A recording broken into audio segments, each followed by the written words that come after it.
자, 2부에서 만나 뵙습니다. 1부는 간단하게 무상증자가 뭔지에 대해서 설명을 드렸고, 결국은 주식수를 증가시키는 거더라. 이렇게 주식수를 증가시키는 게 무상증자고, 주식수가 증가하니까 가격이 떨어지더라. 그래서 착시현상 때문에 다시 가격이 올라가는 게 무상증자 효과다라고 말씀을 드렸고요. 그 다음에 이게 유상증자랑 무상증자랑 같이 있어서, 그리고 그다음에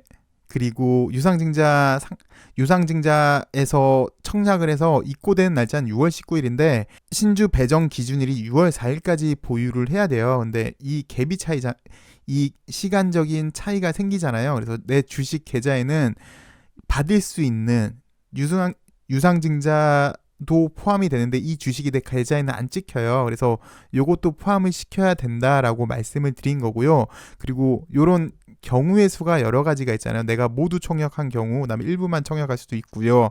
그다음에 전량 매도를 했을 수도 있고요. 아니면 이건 제가 예시 안 나눠드렸는데 또 매수할 수도 있고요. 똑같은 거겠죠. 재매수를 해가지고 뭐 만약에 150주가 있었는데, 만약에 151주가 있었는데 뭐 50주를 더 사셨어요. 그럼 201주에다가 나는 15주를 더 청약을 했잖아요. 그러면 201주 더하기 15주, 그러면 216주 곱하기 10%한 거. 그래서 소수점 이하는 현금으로 받는 거고, 소수점 이상은 주식으로 받는 거고요. 이렇게 하시면 되는데, 청약을 안 할 수도 있어요. 그래서 뭐 나는 청약 안 하고 그냥 신주 인수권을 매도를 하고 싶다 라는 분도 분명히 계실 거예요. 그러면 나는 15주를 유상증자로 받을 수 있는데 그냥 이 권리를 포기하고 그냥 매도를 했어요. 신주 인수권 권리를 매도를 했어요. 그래서 나는 151주만 그러면은 갖고 있는 거고, 요 15주는 그냥 신주 인수권부로 매도를 했고, 그러면 무상증자를 받을 수 있는 거는 15주 그리고 0.1주는 현금으로 받게 되는 거죠. 자, 난 신주 인수권이 뭔지 모르겠어. 이런 규정도 있어요. 합리적인 규정이거든요. 아까도 뭐 권리락 같은 경우도 혜택을 받을 수 있는 사람, 그리고 혜택을 못 받는 사람에 대한 가격적인 형평성을 준 게 권리락의 기본적인 취지였잖아요. 신주 인수권도 마찬가지입니다. 내가 주식은 보유하고 있는데 돈이 없어서, 매도는 하기 싫고 돈이 없어서 유상증자에 참여할 수 없다. 그러면 그 권리라도 팔 수 있어야 되지 않겠느냐라는 게 신주 인수권이에요. 그래서 신주 인수권이 5월 11일부터 5월 15일까지 상장이 돼서 매매를 하실 수가 있어요. 그래서 뭐 내가 돈이 없다, 나는 유상증자에 참여할 돈이 없다라고 하시는 분들은 이렇게 해서라도 이 권리를 매도를 하심으로써 수익을 얻으실 수도 있으시죠. 그래서 나는 돈이 없어서, 유상증자에 참여할 돈이 없어서 그냥 신주 인수권을 매도를 했다. 그래서 원래 있었던 151주만 그럼 무상증자를 받을 수가 있겠네요. 대신 6월 4일까지 내가 보유를 하고 있어야 되죠. 그러면 뭐 좀 전에 공식대로 15주는 주식으로 받는 거고 0.1주는 현금으로 받는 건데, 자, 제가 말씀드리고 싶은 게 뭐냐면, 그러면 나는 이 신주 인수권 권리만 매도를 하는 게 유리한 건지, 아니면 유상증자는 일단 일반적으로 20% 이상, 20% 정도 할인된 가격으로 싼 가격에 주는 거잖아요. 그죠? 거기에다가 지금 무상증자까지 주고 있어요. 그러면은 여러분, 글쎄요, 이거를 뭐 저한테, 자, 신주 인수권을 매도하는 게 좋습니까? 아니면 무조건 유상증자도 받고 덤으로 무상증자까지 받아야 됩니까? 라고, 어느 게 더 유리합니까? 라고 물어보면, 글쎄요, 주식이라는 속성이 불확실한 미래에 대한 투자잖아요. 그래서 어떻게 될지는 미래 사정에 대해서 봐야 되겠지만, 합리적으로 추론해 볼 때 신주 인수권이 더 매도를 한 게 유리할까, 아니면 이미 할인된 가격에 플러스 10% 무상증자까지 받는 게 유리한가는, 글쎄요.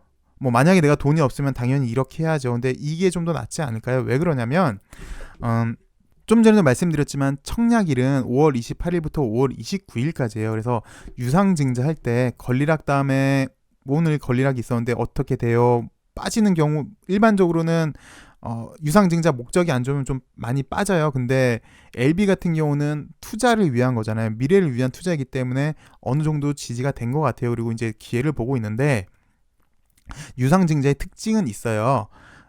비실비실 하고 있다가 청약일 되잖아요. 5월 28일, 5월 29일 되면은 주가가 오르는 경향이 대다수예요. 많은 경우가 그래요. 그 이유는 일단 현재 주가는 지금 뭐 105,200원인데 일단 1차 발행가가 낮다는 전제하에 78,700원이잖아요. 그럼 거의 최저가예요. 지금 보시다시피. 근데 청약일 되면은 주가가 일반적으로 더 올라야 한 12만 원까지도 될 수도 있겠네요. 물론 그거는 그때 가봐야 되겠지만 많은 경우는 주가를 높여요. 높여서 내가 청약할 수 있는 가격이 되게 싸 보이게끔 해요. 그리고 현실적으로도 제일 싸요.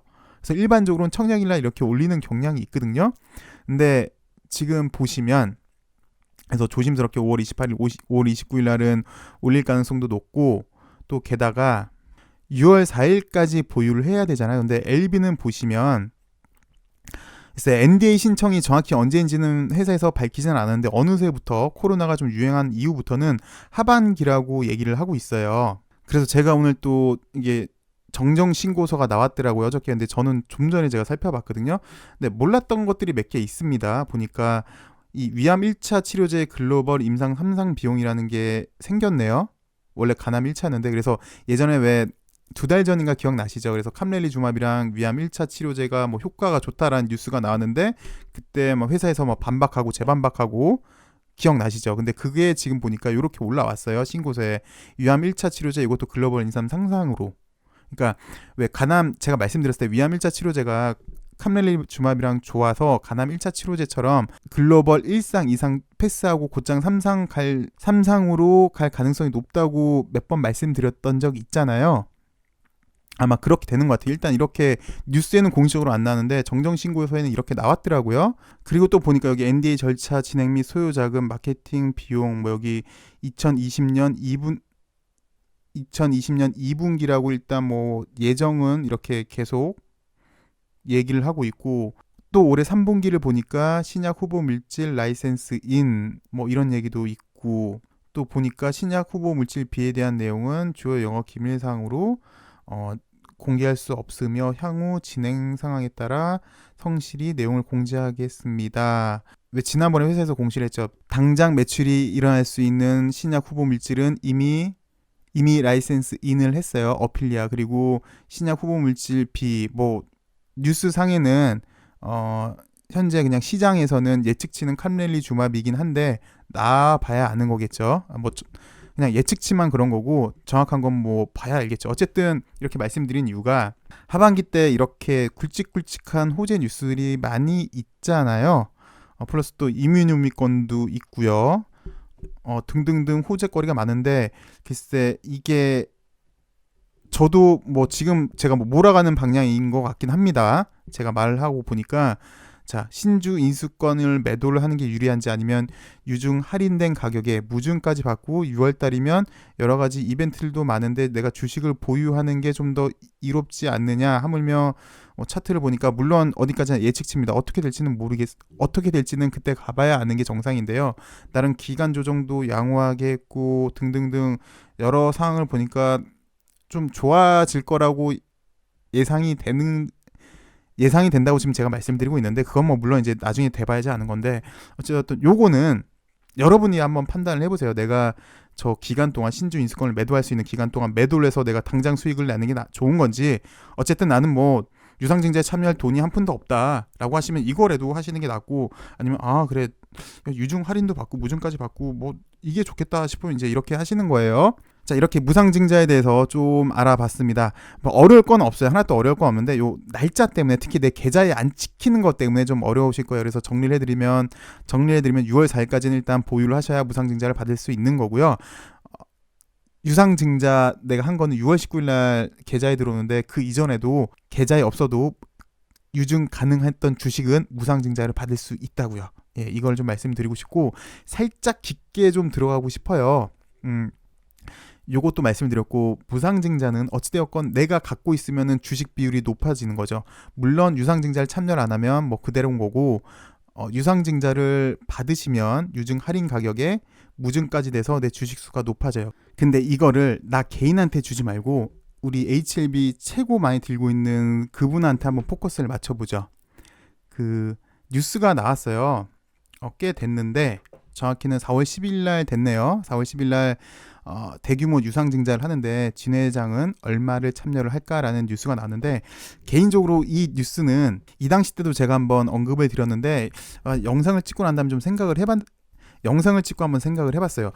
이거는 진 회장 개인 재산을 개인이 쓰는 건데 왜 옆에서 뭐라 왈가불가하지? 하물며 진 회장은 여태까지 개인 사비로 다른 회사의 경영을 위해서 다른 회사의 지분도 많이 투자를 했어요. 물론 그 돈은 개인 재산이 맞죠.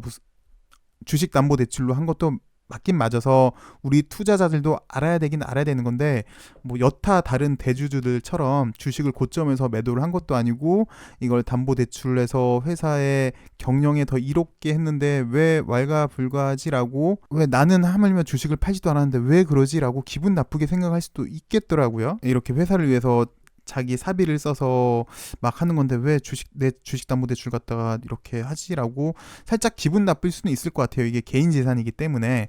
그래서 오늘까지만 한번 살짝 보고 이제는 여기에 대해서는 언급을 안 하는 게 맞는 것 같아요. 개인 사유 재산이기 때문에. 이 당시 때 말씀을 드렸잖아요. 뭐 이렇게 지금 주식담보대출을 했고 언제 만료가 되고 그 당시 때 주가는 얼마였고 지금은 주가가 떨어졌으니까 뭐 이럴 수도 있지 않을까라고 얘기를 했고, 그 다음에 그때 말씀드렸던 게, 결국은 말씀드리고 싶었던 게 이 말이었죠.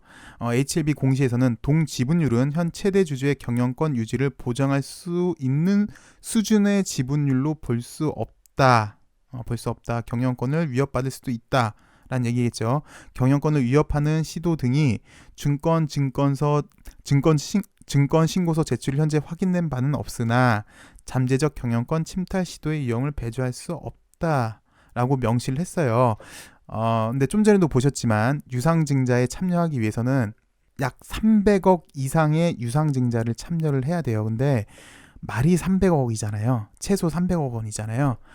그럼 과연 이 돈이 어디 있냐 이거예요. 사실 LB가 지금 뭐 매출이 발생을 해서 뭐 지금 배당금을 받는 거거나 뭐 이렇게 그런 건 아니잖아요. 지금 진 회장 현 최대 주주가 그러면은 300억이라고 하고 300억이면 이뮤노믹도 지금 그 이상의 돈인데, 인수하는 거 이상의 돈인데 개인 돈이 이만큼이 어디 있겠냐 이거예요. 그래서 조심스럽게 그러면 이번에도 주식담보대출이지 않을까? 근데 이거는 개인 돈이기 때문에 지난번에 한 투에서 빌릴 때 4%로 빌렸더라고요. 그럼 300억도 넘는데 그냥 최소 4% 잡으면 12억이라는 돈이잖아요. 이자 비용만.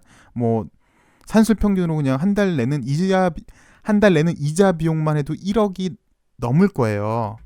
그럼 과연 그 돈이 어디 있냐는 거죠. 그래서 뭐 뉴스상에서는 주식담보대출이 유력하다. 뭐 이미 이만큼은 담보로 제공했고 나머지는 충분히 더 추가 담보도 활용이 가능하다. 약 2,800억 규모이다. 그래서 현재 지분은 특수관계 포함 18.9%다. 근데 그러니까 개인 지분은 9.1%고, 근데 이번 유중에 전부 참여하지 않을 경우 진 회장의 지분은 이렇게 떨어진다. 17.19%로 떨어진다. 그리고 좀 전에도 말씀드렸지만 잠재적인 경영권 위협 시도도 있을 수 있다고 얘기를 했는데, 참여를 할까 안 할까? 참여하기에는 돈이 너무 크고 이자 비용도 많다. 그리고 또 여기 뭐 그간 시비도 많이 발행해서 추가 지분율 그동안 시비를 많이 발행했기 때문에 총 주식수가 증가하기 때문에 희석이 되잖아요. 지분율이 또 낮아지는 거고, 올해 말에 여기 엘레바 보호 예수도 끝나고, 그래서 고민이 좀 많지 않을까라고 이런 그냥 추측성 기사가 나왔어요. 과연 할까? 하지 않을까? 이번 주주 배정 유상증자 금액을 개인이 감당하기에는 어렵기 때문에 일정 부분 참여를 신중히 검토하고 있다라는 얘기를 하는데, 글쎄요.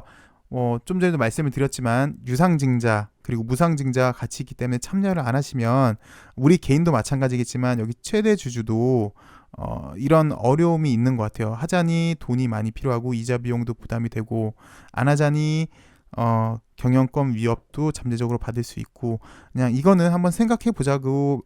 이 뉴스는 한다 안 한다라는 뉴스가 아니라 이럴 수도 있다라고 그냥 추측성 기사만 낸 건데, 어찌되었건 그냥 무상증자 얘기가 나와서 무상증자는 주식수가 증가하게 되는 거고 그래서 어떤 효과가 있고 또 게다가 유상증자랑 포함이 되고 있기 때문에 이런 가능성이 있다. 그리고 요거는 6월달 이후기 때문에 이렇게 되지 않을까. 그리고 결론적으로 말씀드리고 싶은 건 요거였죠. 신주 인수권 매도가 유리한지 아니면 유증 할인 가격에 무증까지 받는 건지. 그래서 요거는 이제 우리 개인들이 하는 개인 투자자들이 좀 생각하셔야 되는 거고 좀 깊숙이 들어가서 유상증자, 무상증자 지분율까지 생각해서는 최대 주주권도 있는 것 같고요. 뭐 이렇게 무상증자랑 해서 관련된 이슈들을 살펴보았습니다. 글쎄 좀 여러 가지 다방면으로 생각하게끔 영상을 제작을 했는데 도움이 되셨는지는 잘 모르겠네요. 시청해 주셔서 감사하고요. 여러분 상황에 맞춰서 내 상황에 맞춰서 여러분들이 판단을 하시는 게 가장 좋으신 방법인 것 같습니다. 제 영상은 어디까지나 참고하시는데 의를 두셨으면 좋겠습니다. 오늘도 시청해 주셔서 감사하고요. 좋은 주말 보내시기 바라겠습니다. 감사합니다.